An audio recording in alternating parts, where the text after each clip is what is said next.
Mortal Kombat used to cost $60. Now, to stay current this year, it's about $120. That is a plus 43% price jump before you even touch cosmetics. So how exactly did we get here, and what's your real bill now? We'll show you the jump, score how hard the game pushes you to spend, and pin Mortal Kombat on our name and shame leaderboard.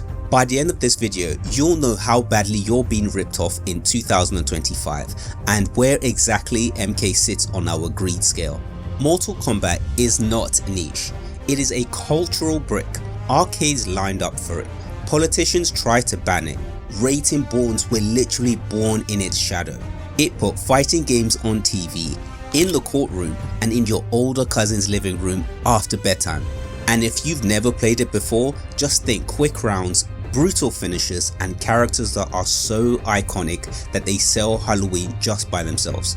That history matters because MK didn't start as a cash machine. It started as a dare. Just learn the moves, earn the flex, and show your friend groups things that they didn't even know existed. Today we're asking one question. How much of that is still earned and how much is rented by the week? Simple explanation on how exactly this episode is gonna work. We take the old price and convert it into $2025. Then we take what a normal player would pay just to stay current. We show the difference, and that's your price jump in percentage. Then we show just how hard the game pushes you to spend. And let's be honest, some of these games are pushing us super hard. I mean, here I am just doing my best trying to resist these bikini swimsuit costumes from Street Fighter 6. It's tough. I mean, thank God I'm a Marisa player. If swimsuit DLC ever comes up for Marisa, oh god damn, man, look.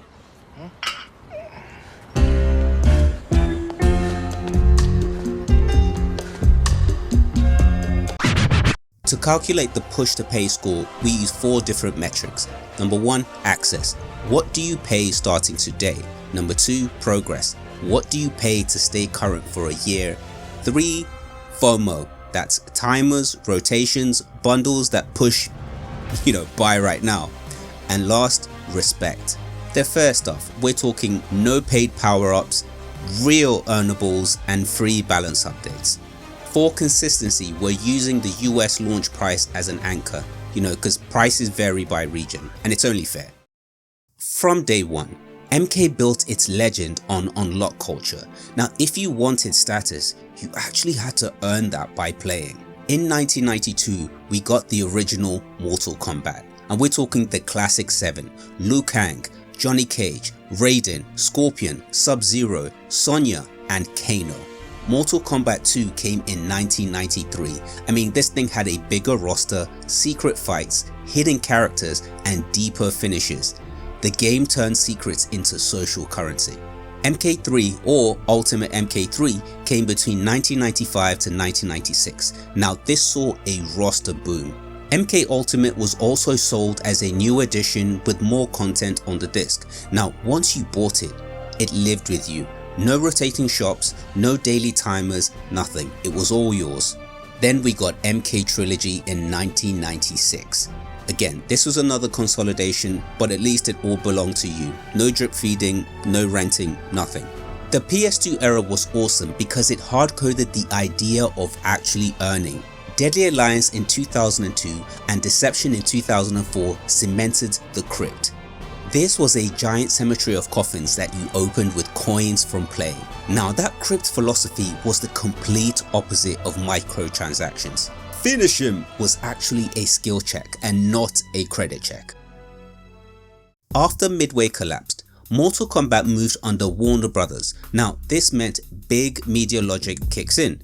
Stretch the IP, smooth the cash flow, and sync with marketing calendars. Use promos, guest fighters, we're talking Joker, Robocop, Rambo. It's all about going bigger, flashier, and making as much money as possible.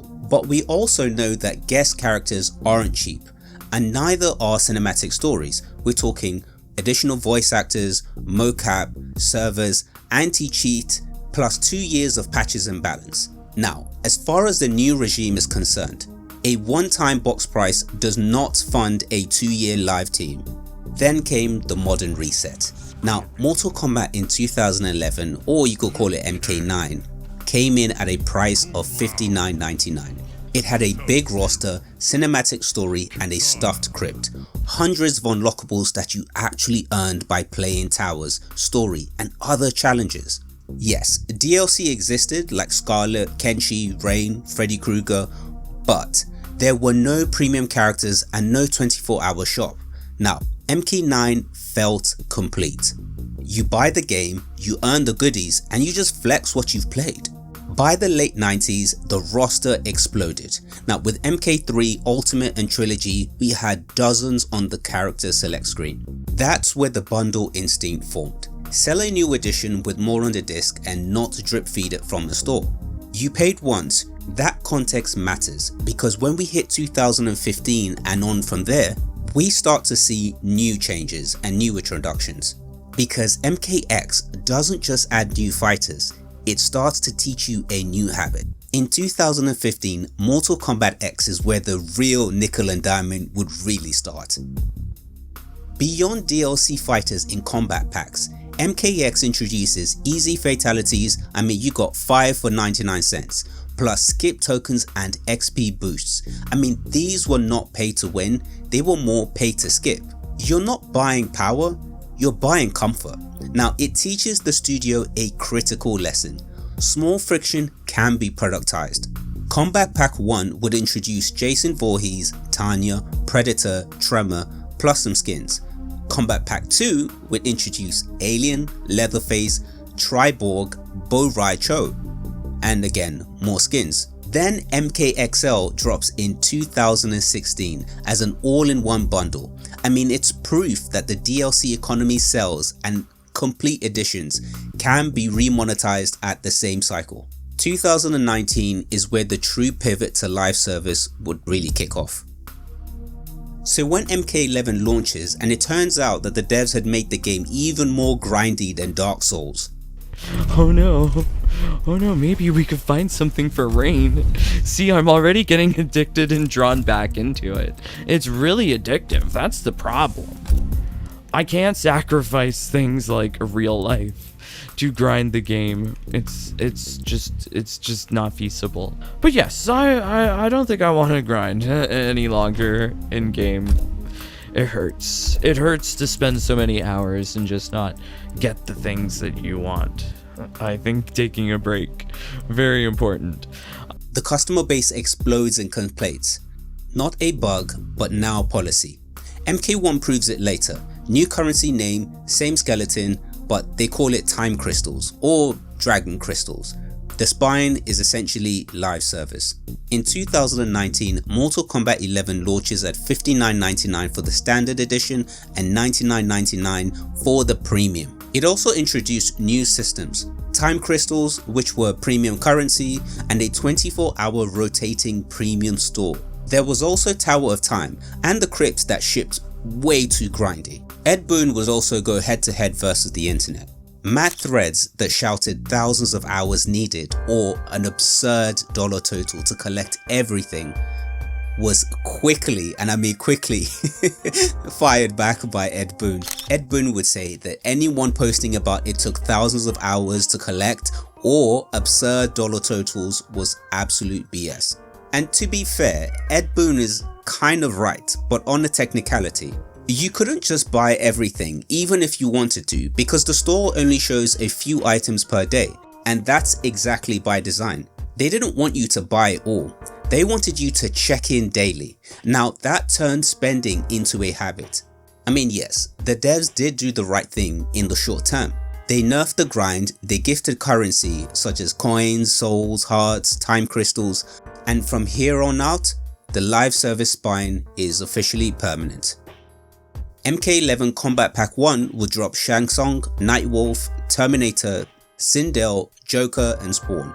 And then they had the Aftermath, which was a paid storyline and expansion which could, contain Fujin, Shiva and Robocop. Then Combat Pack 2, which contained Melina, Rain and Rambo. That leads us to MK1, which is our new normal. At this stage, they're not quite optimized like Capcom, but they're still trying to polish the machine. Mortal Kombat 1 soft reboots the brand at $69.99 for the standard and $109.99 for the premium. The premium edition buys you the combat pack, which is 6 fighters. It also gets you 5 days early access, 1,250 dragon crystals, and a Van Damme or Johnny Cage. Time crystals are officially rebranded to dragon crystals, but the skeleton is essentially the same. Premium currency, time cosmetics, seasonal events, and guest hype to sell the pack. MK1 Combat Pack would feature Omni-Man, Quan Chi, Peacemaker, Ermac, and Homelander, and Takeda. Cameos involves Tremor, Chameleon, Movado, Farah, Johnny Cage, the Van Damme edition. There was also Invasions, a PvE board with rotating chapters. It was no paid progression, but cosmetics, At this point, seasonal scarcity goes full mainstream. Halloween 2024 features a paid seasonal fatality. Not paid to win, but paid to not miss out. Again, it's the usual tactic, buy now or hope that it comes back at some point. MK1 also gave users a 5-day early start at launch, but if you play video games competitively, or if you're addicted like I am, then the early start always helps. Now when you zoom out, it's important to see that none of this happened in a vacuum. The wider market has trained everyone to accept a meter system on demand. Fun in gaming has essentially become loot boxes, battle passes, seasonal events, rotating shops. Sports games like FC and 2K have turned teams into card packs. Oh, what is it? It's an icon!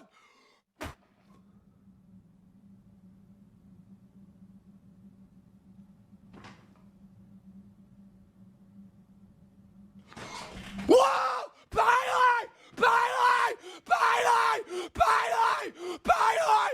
Oh my god! Oh my god! Oh my god!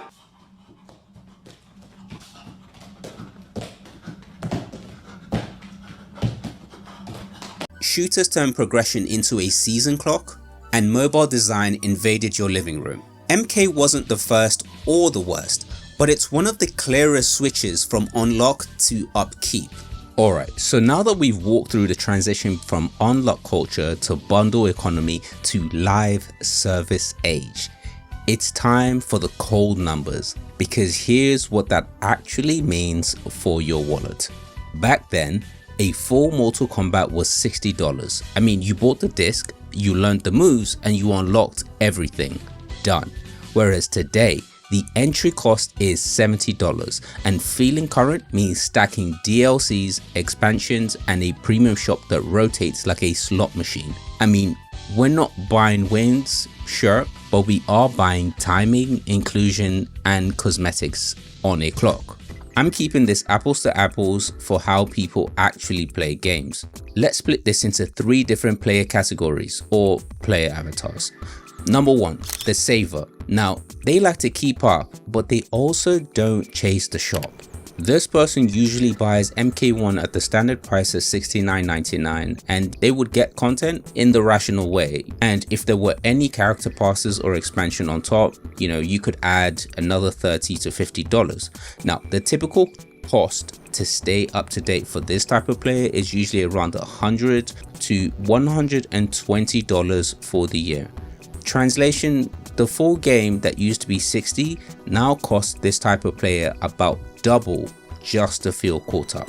Then you have the core fan, which is where I would probably fall into all of this.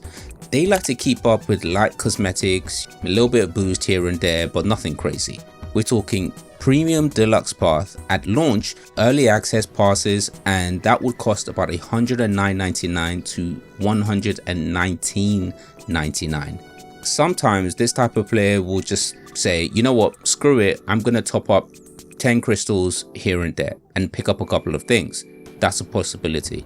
And their typical spend is between $150 to $180 across the year. Then we have the whale, or the completionist, who loves to buy everything and complete all of it. Now, usually this type of person would get the premium plus expansion pack, and off the jump we're looking at $110 to $160 combined over the cycle just to get into the game. Then after the premium shop rotations, clearing a big chunk of the shop lands you between $450 to $600 for the year. Easy, it's not even close, and you can actually go a lot higher than that. So how hard does Mortal Kombat push you to pay compared to the rest of the industry? The good news is there is no pay to win, but the premium currency, rotating FOMO, seasonal paid fatalities, paid masteries, early access incentives, and a shop that is essentially designed to leave you with just enough leftover currency units so that you would have to top up again. That's pretty heavy pressure. The score, in my opinion, still stays high just based on the design of the whole system. It's not quite predatory gacha level, but it's still predatory light. Tier verdict for pressure? A tier. This one's A tier pressure, and not S tier like the worst sports card packs, FC, 2K, none of that. But this is absolutely aggressive for a $70 fighter. Alright, so drop your spend in the comments, and please don't lie. I've pinned the confessions thread below, and screenshot your receipts if you are brave enough, and I'll feature the best ones in the next video. Remember, we listen, we don't judge.